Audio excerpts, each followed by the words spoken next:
Hi, this is Brian Icenhower, and I'm here with Diego Espinoza today. He is Realtor Magazine's 2016 30 Under 30 winner, and actually someone that I've known for quite some time. I got to work with Diego during his first few years in the business, and at the amazing age, he's 21 years old.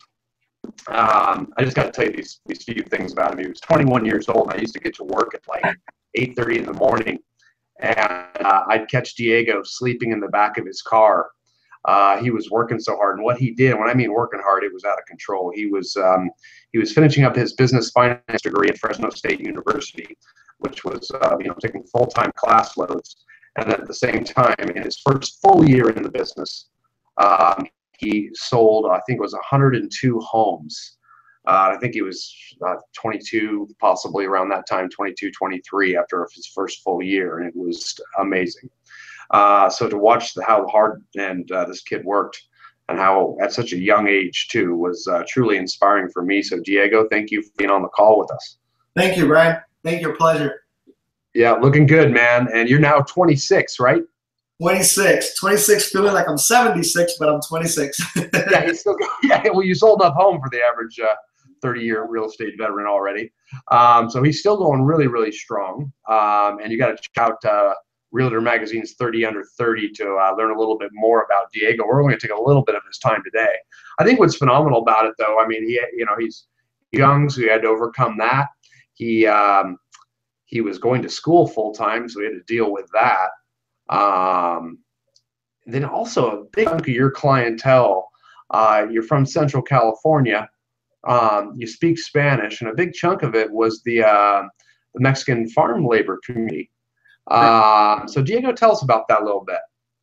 Well, it started for me, Brian. It was, I was 21, I looked 18 and acted 15. So there was a lot of people that were going to trust you, right, to represent them, but I didn't know my stuff. I did volume. I was doing a good amount of real estate, and so I didn't know my stuff. But the clientele that I went after was a clientele that needed an agent as much as I needed a buyer, and that was the Hispanic farm labor community. And it was a client base that I knew. I understood them. I was in farm labor until I was 16. It's something that a lot of people don't know. But I did farm labor up and down California till I was about 16 years old. So when I got there, when I would get there with a client, we were talking the same language. Okay, I understood their needs. The properties that they were going after was something that I saw with them eye to eye. So it was a real good fit. And the market was kind of at the bottom, so a lot of the farm labor with not a lot of income were finally able to purchase a home, right? Right. They were able to purchase a home, and I took that on, man, and it worked so well that now those people's sons and daughters are still calling us today. So it says something about building a good rapport and having that good referral business come back. If you do a good job, so it's pretty exciting. Yeah, well, I'll tell you what I've always liked about you is your client-centric philosophy. It's hard to imagine this when someone sells over 100 homes on a regular basis, but you do.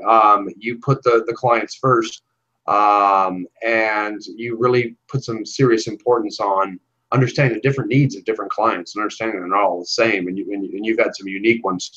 Talk about that. Well, yeah, every client's different, and it's so easy. I did 160 to 163 units last year. Wow. Yeah, first place. 26. When you're 26, I like to bring that up. So carry on. And out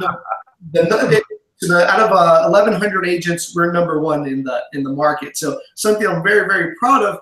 But if you look at the numbers, our lowest sale was a lot for 11,000. Our highest sale on our team was somewhere around $1 million. So you go, we're helping everyone, Brian, and we understand that everyone has different needs. So I'll give you a quick story of where I kind of forgot this for a minute, and it was almost to where we lost a transaction, but more so than that, a client, right? Because that's what's important in the end. We had a gentleman, he was selling his house, was over 60. I just assumed, hey, this guy knows email. I'm going to send him the contract via DocuSign, right? That's what we move. That's how we move as agents. That's what we wanted it done. And I almost lost the listing. I could not figure out why he was not really being responsive anymore. Turns out the gentleman did not use email, okay? Did not know what DocuSign was, and was too embarrassed to let us know that. So I finally peeled it back, found that out.